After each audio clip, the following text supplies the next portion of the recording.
Assalamualaikum warahmatullahi wabarakatuh. Waalaikumsalam warahmatullahi wabarakatuh. Terima kasih Buya atas waktu yang diberikan. Saya ingin bertanya.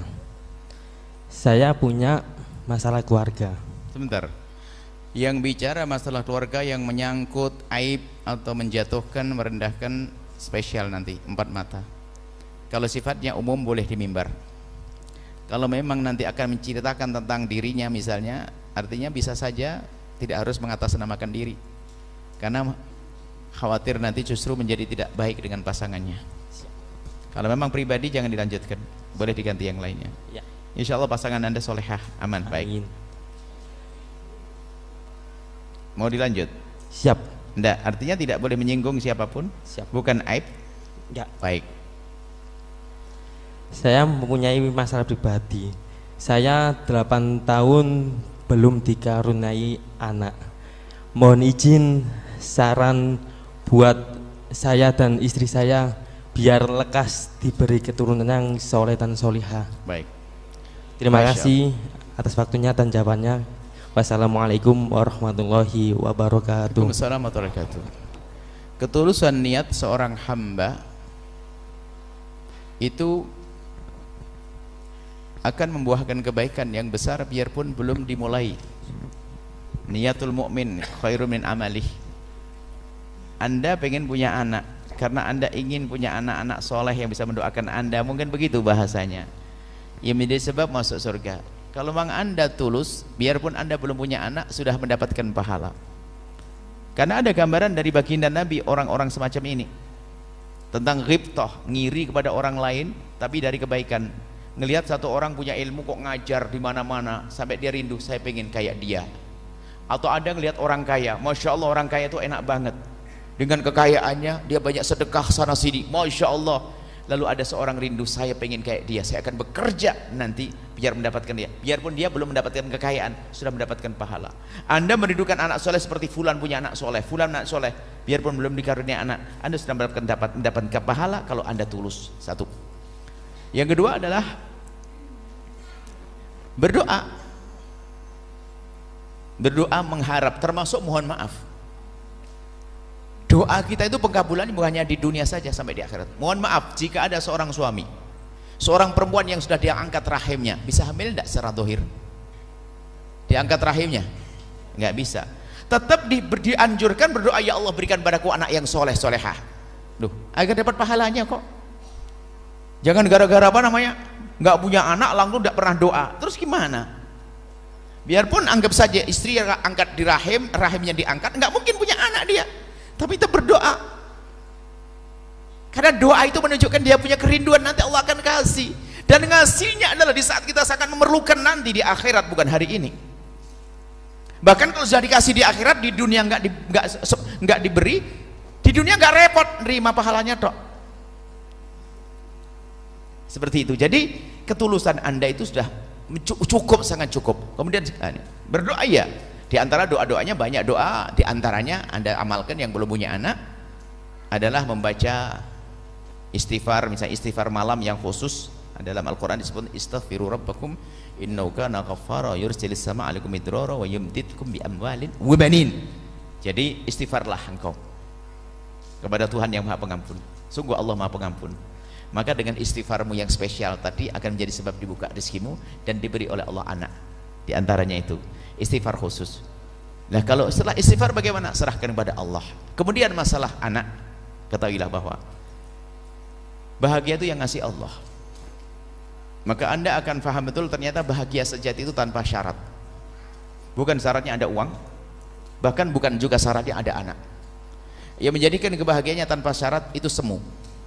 Bahagiamu dengan Allah di saat diberi oleh Allah anak, jadi dia akan berbaik, dijalankan sebagai amanat, akan dijaga sebagai amanat. Di saat belum diberi oleh Allah anak, ketahuilah bahasanya bahagia tidak harus ada anak. Maka kami sampaikan bagi siapapun yang belum punya anak, jangan sampai bahagiamu Anda gantungkan dengan anak, atau bahagia digantungkan dengan harta. Makanya ribut terus di saat belum dapat rezeki. Belum punya anak ribut terus, naudzubillah. Tidak punya anak ribut terus, mana ada keindahan, mana ada bahagia, mana ada ridho Allah. Itu adalah bisa jadi hawa nafsu. Kerinduan bagus, tapi kalau jadi hawa nafsu saling menyalahkan. Apalagi mohon maaf di saat tahu salah satu pasangannya itu mohon maaf mandul, gabuk, nggak bisa dibuahi dan seterusnya, itu mulai merendahkan. Wah, ini bahaya sekali, merendahkan. Kita hidup bukan saja di dunia, ada kisah panjang. Di akhirat bukan 70-80 tahun, ada kisah panjang. Ada sebuah kisah, bagi yang tidak punya anak ketahuilah, kalau hanya masalah tidak punya anak, ada orang hebat, Siti Aisyah, sangat dicintai oleh Allah, tidak punya anak di dunia, tapi di akhirat anaknya banyak. Imam Nawawi, yang namanya siapa yang nggak kenal Imam Nawawi? Coba cari orang dari ujung dunia ke ujung dunia, siapa nggak kenal Imam Nawawi? Nggak punya anak. Apakah mengurangi kehebatannya? Tidak. Beliau tidak punya anak.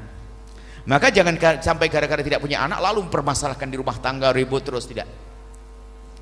Kalau ternyata mohon maaf pasangan Anda sudah pasangan Anda nggak bisa membuahi, misalnya laki-laki nggak bisa membuahi perempuan, mandul lah bahasa kasarnya. Jika pasangan Anda yang mandul, ketahuilah dia pun juga tidak menghendaki itu. Apakah akan Anda salahkan dia? Ada sebuah kisah, Ibu. Suami istri nggak punya anak sudah lama. Semua akhirnya pergi ke dokter, berdua pergi ke dokter. Rupanya hasil diagnosanya belum diberikan saat itu juga, baru besok hari. Setelah besok hari, sang suami datang sendiri, nggak sama istrinya lagi karena istrinya lagi sibuk. Setelah datang kepada sang dokter, dibuka begini, katanya dokter, Pak,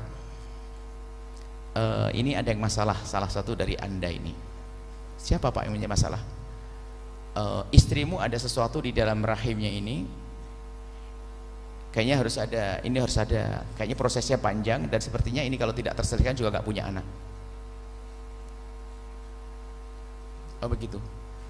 Mohon maaf dokter, saya boleh minta tolong. Minta tolong apa? Anda saja yang ngasih tahu, saya nggak tega ngasih tahu. Ya sudah, kapan? Besok. Karena hari ini anak istrinya bisa datang, besok datang berdua. Datang berdua langsung ke dokter. Sebelum dokter ngomong kepada sang istri, istrinya sudah berbisik ke dokter. Berbisik ke dokter dan dokternya melihat sang suami itu heran dengan bisikannya. Cuman kata laki-laki itu, sudah dokter mohon. Baik. Ternyata sang dokter ngikuti omongan sang suami, lalu berkata begini, Ibu, Pak, Ayah, sabar insya Allah ya, rupanya ada di antara kalian ini ada yang bermasalah. Masalah apa? Menjadi sebab tidak bisa ada kehamilan. Masalahnya di mana Pak? Kata sang istri tadi. Masalahnya di mana dokter? Mohon maaf Bu, masalahnya adalah di suami Anda ini punya masalah sehingga tidak bisa membuahi. Loh kok berubah ceritanya suami? Rupanya sang suami sudah pesan kepada sang dokter agar ngomong yang bermasalah adalah dia, bukan istrinya. Kenapa? Takut istrinya sedih. Malah yang ngomong, yang dianggap mandul siapa? Dirinya. Ya, akhirnya karena sang istri merasa yang bermasalah adalah suaminya dan dia memang bisa sakit. Sang suami tetap biayai berobat sakit. Ya tentu kadang ada emosi sebab gara-gara dia nggak punya anak. Kan gitu ya. Jadi mulai marah-marah. Suami tetap dengan kesabarannya. Hingga ternyata penyakit ini harus ada pengobatan yang cukup pelik, termasuk diantaranya ginjal sang perempuan ini sudah ada permasalahan, harus cangkok kena ginjal atau apa begitu. Jadi haruskan cangkok ginjal sehingga nanti bisa. Akhirnya setelah proses lama, proses program pengobatannya, hingga pada bulan setelah berapa lama itu harus cari ginjal. Setelah ditentukan ada ginjal yang bisa dibeli untuk bisa dicangkokkan, pas di hari operasi ini, bayangkan sudah suami mandul, pas lagi operasi suami itu malah pergi ke luar negeri, ada ikatan urusan kerja. Mohon sayang, mohon maaf, sepertinya tanggalnya nggak cocok sayang, pas operasi kamu itu ternyata ini mendadak, saya harus urusan kantor, harus pergi keluar. Istri mau marah, ya mohon maaf sampai mohon maaf pada sang istri sambil datang, insya Allah selamat ya, ini akhirnya diizinkan, suami pergi. Setelah selesai operasi pemulihan, suami juga datang, yang kebetulan suami juga lagi setelah pulang dari perjalanan itu kok badannya juga kurang enak, sehingga harus ditambah info segala macam kesehatan lah. Jadi bisa menemani lah di situlah sampai duduk-duduk di rumah sakit bareng-bareng. Tidak lama kemudian, sebulan, 2 bulan, 3 bulan, 4 bulan, 5 bulan, 6 bulan, sehat sang istri. Karena sudah dicangkok kembali, sehat, sudah berapa bulan, tiba-tiba hamil. Kaget sang istri, bang, saya hamil bener nih, positif. Kaget suami, alhamdulillah. Kan bukankah abang yang selama ini, kenapa kok bisa hamil sekarang? Sang suami ngomong, mohon maaf sayang, abang selama ini memang ada yang abang-abang tutupin. Apa sih abang? Sudah sering bikin marah, ada tutupi lagi nih. Sebetulnya sayang, mohon maaf, sekarang sudah selesai, saya harus nyampaikan. Sebetulnya waktu itu yang bermasalah adalah kamu sayang, bukan aku. Kaget dia. Yang bermasalah adalah kamu, bukan aku. Bener abang? Iya. Nyesel istrinya, maafin bang saya, dan juga mohon maaf sayang, waktu kamu lagi operasi saya harus pergi ke luar negeri, saya tidak pergi sebetulnya, saya di rumah sakit yang sama karena ginjal yang diambil adalah ginjalku yang kau pakai itu. Gambarannya begitu. Maksudnya apa? Jangan menyalahkan pasanganmu itu kalau ternyata mandul itu dia sedih, jangan sering diungkit-ungkit, dasar gabuk, naudzubillah. Ini lesan apa? Akhirnya seorang istri ngomong, dasar laki-laki nggak punya apa, nggak bisa ini.